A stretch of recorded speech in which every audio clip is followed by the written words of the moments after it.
يا مساء الفل، عاملين ايه؟ يا رب تكونوا بخير. تحياتي لكل اخواتي وزمايلي واصدقائي معانا على البيج، واخواتنا الزملكاويه اللي على طول بينكشونا بس على قلبي زي العسل. دلوقتي يا كباتن انا محتاج الفيديو ده يلف في مصر كلها عشان اتكلم في موضوع بصراحه انا نفسي اتكلم عنه، لان اتكلمت عنه من فتره كبيره. اللي متابعنا اتكلمنا عنه بالتفصيل الموضوع ده، ومحدش خد الموضوع باهميه. فدلوقتي الموضوع خلاص، اللي تحت خلاص بيطلع، واللي كان مستخبي بيطلع. كل وقت هيبيع كله، هتلاقي كل شويه استقالات استقالات استقالات. موضوع يا جماعه دلوقتي موضوع الساعه، النادي الاهلي والانسحاب اللي حصل ورابطه الانديه. ايه هو رابطه الانديه واتكونت ليه وكان هدفها ليه؟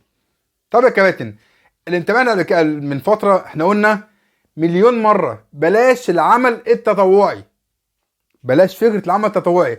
عايز تشتغل خد اجر، لكن العمل التطوعي ده انت بتفتح باب للفساد، لعدم الشفافيه، للمصالح، للبيزنس، لاندر تيبل. فيا جماعه الحلقه دي مهمه جدا، عايزه ان شاء الله تلف في مصر كلها عشان الناس تشوف والناس تفهم والناس تعرف ان دي والله مش للاهلي بس، ده الاهلي والزمالك كل الفرق، عشان ده كله ممكن يكون بيضحك عليهم. طب دلوقتي هنتكلم يا جماعه عن الرابطه. ايه هي الرابطه؟ ايه هي لائحه الرابطه؟ ايه هي اساس الرابطه؟ بتتكون من ايه الرابطه؟ هنتكلم دلوقتي عن اول حاجه. مثلا هنقسمها يا جماعه. صلاحيات الرابطه دي ايه؟ خليك معايا يا باشا. اول حاجه تنظيم بطوله الدوري والاشراف على جدول الدوري بالمواعيد، خلي بالك وركز في الكلام. طيب، اتنين، اداره الحقوق التجاريه والبث التلفزيوني لمباريات الدوري. واخد لي بالك؟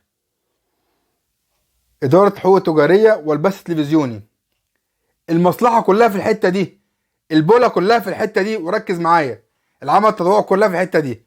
ركز معايا للاخر، اخر الفيديو فيه مفاجات كبيره جدا ما كنتش انت تتوقعها. كمل كده معايا. 3، اصدار العقوبات الخاصه بالمسابقه.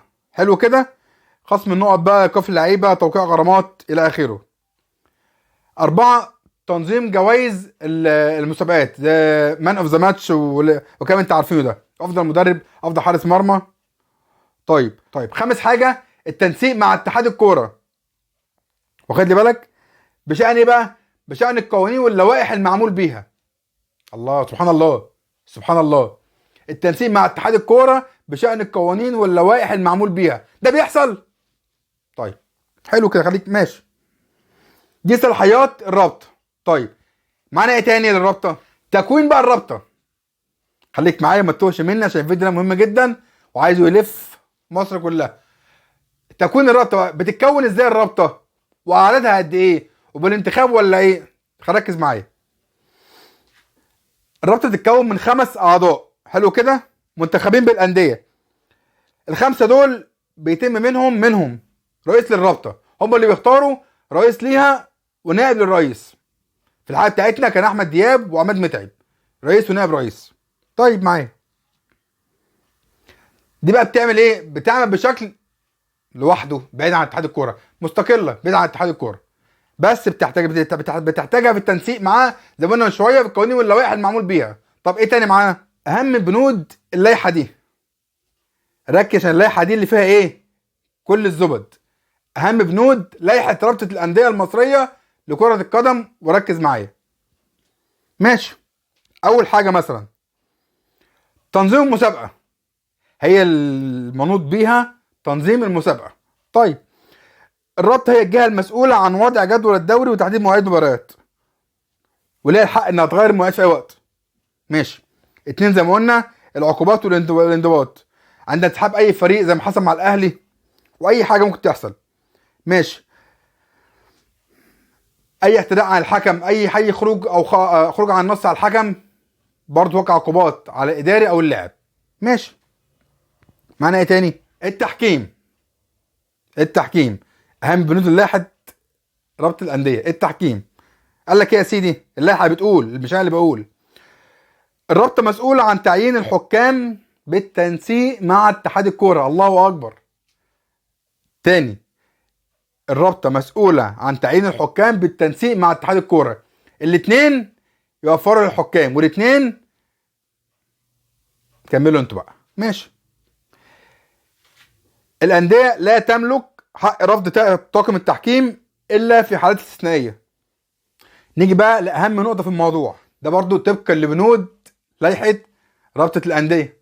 خش معايا كده وكمل معايا وما تسرحش مني. الموظفون الاداريون اللي هم الخمسه المنتخبين دول بيعملوا بالعمل التطوعي. واخد لي بالك؟ العمل التطوعي يعني ما بياخدوش اجر، لا يحصلون على اجر. طب واحد هيقول لي طب الناس دي ما بتاخدش اي اجر وعمل تطوعي؟ ده ناس زي الفل، ده ناس شريفه، ده ناس زي الفل. ده ايه، وفي حد كده سابين اعمالهم وبيوتهم وشغلهم وجايين في الدوشه والدوخه دي كلها؟ طب هم بيستفادوا ايه؟ هقول لك بيستفادوا ايه دلوقتي. قال لك بقى في بند في اللائحه يقول لك ايه بقى، وركز معايا. لو رابطه الانديه المحترفه المصريه قدرت تحقق ارباح ماليه من حقوق البث التلفزيوني اللي هو الرعاه بقى والسبونسر التعفيني ده، او اي مصادر دخل او اي تعظيم ارباح، يعني ممكن اتي دلوقتي اعظم ارباحي، اي حاجه بقى، اجر ملاعبي بقى، هعظم، اعمل كل حاجه، تعظيم ايراداتي. ايه اللي يحصل بقى؟ زياده العوائد الماليه للانديه.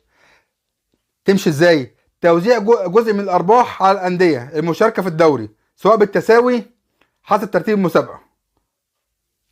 ده في حاله لما ايه، يعظموا ايرادات الدوري، رعاه، سبونسر، بيع تيشيرتات، تأجير ملاعب الى اخره. في حاله تعظيم، ركز معايا، تعظيم ايرادات المنتج اللي هو كرة القدم في الدوري. هيحصل ايه بقى؟ واحد، توزيع جزء من ارباح على الانديه المشاركه في الدوري سواء بالتساوي او حسب ترتيب المسابقه، يعني الاهلي مش زي الزمالك وزي بيراميدز، واضحه دي. اتنين، تطوير الدوري. ايه؟ تطوير الدوري، ماشي. واخد لي بالك من الكلمه دي، حط علامه خط. تحسين جوده الملاعب والبنيه التحتيه. الله اكبر. لا تاني والنبي كده يا رمزي. هقول لك، تحسين جوده الملاعب والبنيه التحتيه. يعني انا وانت عارفين ان في دخل جامد جدا بيدخل من البث التلفزيوني والرعاه والسبونسر ده كله، ومع ذلك الملاعب زي الزفت. ولو ملعب اتطور زي ملعب استاد القاهره بياخدوا دعم من وزاره الشباب والرياضه يعملوه. دي احنا في مصيبه، احنا في كارثه يا جدعان، احنا في كارثه. طيب، ده البند الثاني، استقطاب حكام اجانب او تحسين تقنيه الفي ار. الله اكبر، الله اكبر. تاني معلش، استقطاب حكام اجانب او تحسين الفار. طب ده بيحصل؟ طيب، طب مفيش رعاه بيخش يعني؟ التعليق ليك، ماشي. النقطه اللي بعد كده، وخد بالك من النقطه دي، حط تحتها 100 خط. تحفيز العاملين بالرابطه. تحفيز ايه؟ العاملين بالرابطه، ماشي. قال لك ايه بقى؟ في بعض الحالات قد يحصل الاعضاء على مكافآت ماليه او بدلات اضافيه كمكافاه على جهودهم في تحقيق ارباح. من انت قلت من شويه عمل تطوعي، قلت لك اتقل عليا شويه هقول لك الدنيا فيها ايه. بالعمل التطوعي ده انا مش هعرف احاسبك، لكن لو بتاخد مرتب هعرف احاسبك. لكن عمل تطوعي في بدل جلسات وفي مكافآت غير عاديه وجهود غير عاديه ومكافآت اخرى ومكافآت متنوعه وليله سيادتك. خليك معايا بس ما تتوهش مني. نجاح الرابطه ماليا مش بس بيعود بالنفع على اعضائها، لا، بيعود بالنفع ويكون له تاثير ايجابي على انديه الدوري. يعني كده الاعضاء بيستفادوا والمفروض هم يوزعوا على انديه الدوري. كمل معايا كده. طيب دلوقتي المخالفات اللي عملتها رابطه الانديه في الماتش بتاعنا بتاع الاهلي والزمالك، ايه المخالفات اللي قامت بيها؟ لما تعمل مباراه او جدول او مسابقه لازم تعلن الانديه قبلها بفتره كافيه. ليه؟ عشان اي نادي عايز يجيب حكم اجنبي يخطر الرابطه قبلها ب 14 يوم، انا عايز حكم اجنبي، ده طبقا للائحه. فانت دلوقتي كلجنه دلوقتي عملت ايه؟ المفروض لما تعمل قرعه، المفروض حسب اللائحه برضو تجيب مندوب الانديه يقعدوا في القرعه دي ويشوفها. حلو كده؟ يا اما تكون موجهه ومقصوده. ركز معايا. طيب ايه اللي حصل؟ الناس بتتسحر، حرفيا كده بيتسحروا. فجاه قال لك ايه؟ لا، نعمل القرعه موجهه، او مباراه اهلي وزمالك، ومش لازم يا سيدي نجيب مناديب الانديه. نعم، اه والله. طب ليه يا عم انت مزنوق ليه كده؟ قال لك عشان خاطر في رمضان السبونسر كتير والرعاة كتير والاعلانات كتيره جدا، فليه لا؟ ما هو في الاخر بيعيد بالنفع على الاعضاء اللي هم خمسه، مكافآت وجهود غير عاديه لما نعظم ايرادات الرابطه، العمل التطوعي. فقال لك ايه، لا لا لا، لسه هنجيب مندوب انديه، لا يا باشا الماتش يوم الثلاث الجاي. طب دلوقتي الزمالك قال لك انا عندي ماتش بعد يومين في كاس مصر، والاهلي لعب قبلها بيوم، طب كده مفيش مبدأ تكافؤ فرص. قال لك لا، مشيها. طيب الاهلي دلوقتي بيتصرف قانوني، طب قال لك ايه؟ قال لك خلاص ماشي، طب انت كده زنقتني دلوقتي والمدرب والتيم كله خلاص عارف شهر رمضان كان هم 3 ماتشات بس، كان طلائع الجيش في الدوري والكاس وكاس الرابطه وانبي في الدوري 3 ماتشات بس، فانت كده زنقته في ماتش ايه؟ ماتش قمه في الدوري في الدوري الغريب ده. قال لك خلاص مشوهم عشان بس وبتاع وكله هيستفاد وكله هياكل عيش. الاهلي قال لك ايه؟ قال لك خلاص ماشي يا عم هات حكم اجنبي. الرابطه قال لك ايه؟ قال لك عينيا من دي قبل دي هجيب لك حكم اجنبي قشطه تمام، هنسق مع اتحاد الكوره طبقا للائحه برضو، وهنجيب لك يا باشا احلى حكم اجنبي. ماشي. الاهلي اشترى على كده والزمالك اشترى على كده، تمام. جه يا باشا يوم الاثنين قال لك لا مفيش حكام اجانب والماتش بتحكيم مصري، وقال لك اسم الحكم محمود بسيوني. طب الاهلي ساعتها قال لك ايه؟ طب خلاص ماشي، مش انت يا باشا لعبتني غير شرعي، انا بقى هدينك شرعي. ماشي. الاهلي جه قال لك ايه؟ قال لك عمل اجتماع في يوم المباراه، لو مفيش حكم اجنبي مش هلعب. قام حد من الرابطه رد عليهم قال لهم خلاص انتوا اصلا كفريق لازم تختارونا قبليها ب 14 يوم. بص الضحك بقى، قبليها ب 14 يوم عشان نقدر نوفر لك حكم اجنبي، عشان هم مش متاحين على طول، مع ان هم في ساعه ممكن يجيبوا الحكم من اخر الشارع، ليبيا دي اخر الشارع. قام الاهلي قال لك انتوا عملتوا الماتش اصلا من 4 5 ايام، اصلا ما فيش حد اختارنا، يبقى ازاي تقول لي 14 يوم؟ يبقى انت نفسك اللي خالفت اللائحه اللي انا هجيبك بيها وخليك تقدم استقالتك بيها وهدينك بيها قدام الفيفا. فقاعد دلوقتي بيلعب قانون دلوقتي، عشان انت قلت عشان كلنا نستفاد ناكل عيش، هات حكم اجنبي عشان يضمن شفافيه المباريات، خصوصا ان التحكيم بتاعنا مصري زي ما انتم عارفينه. فدلوقتي يا جماعه الحكم ليكم انتوا دلوقتي. صباح الفل، كل سنه وانتم طيبين، سلام عليكم.